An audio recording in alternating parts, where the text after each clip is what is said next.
அம்மா இந்த பொண்ணு வயசுக்கு வந்தப்ப கூட சொன்னீங்க செய்யல மேடம் இவங்க வீட்ல இருந்து. இவங்க வீட்டுல இருந்து ஒண்ணுமே. ஒரு விஷயம் சொல்லட்டுமா, இதெல்லாம் அவங்களா செய்யணும். அவங்க செய்யும் போது பாட்டி செய்யணுமா இல்லையா?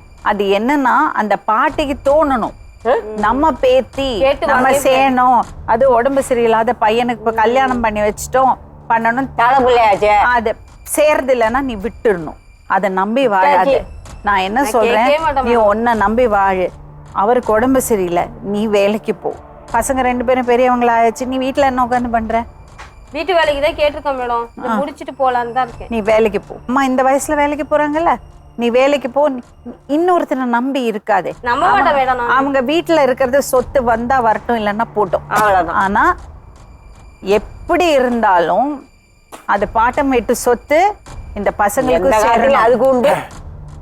சப்போஸ் அவங்க உங்களுக்கு தெரியாம வித்து கித்து ஏதாவது பண்ணா கூட 18 வயசுக்கு அப்புறம் அவங்க கேஸ் போட்டாங்கன்னா எல்லாரும் பதில் சொல்ல வேண்டியிருக்கும்.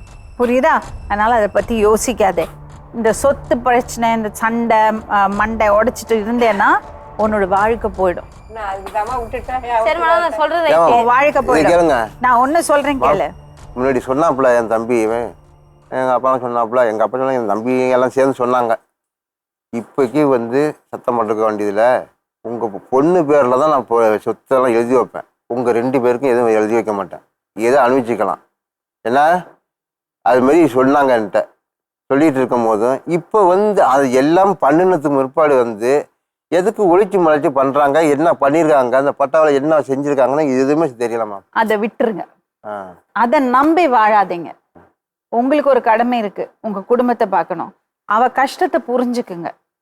நீங்க சொல்றீங்க அவங்க வீட்டுல போய் இருக்க மாட்டேன்னு, அவங்க அம்மா திட்டும் போதே எனக்கே வருத்தமா இருக்கு. ஆனா யோசிச்சு பாருங்க, உங்க வீட்டுல உங்க அம்மாவோட திட்டு கேட்டுட்டு உங்க தம்பி உங்க தம்பி பொண்டாட்டி பண்ணறதெல்லாம் சகிச்சுட்டு அந்த வீட்டுல உட்காந்துருக்கால. யோசிச்சு பாருங்க, இன்னொரு வீட்டுல வாழ்ந்த அவங்க அம்மா எவ்வளவு கஷ்டப்பட்டு வளர்த்துருப்பாங்க.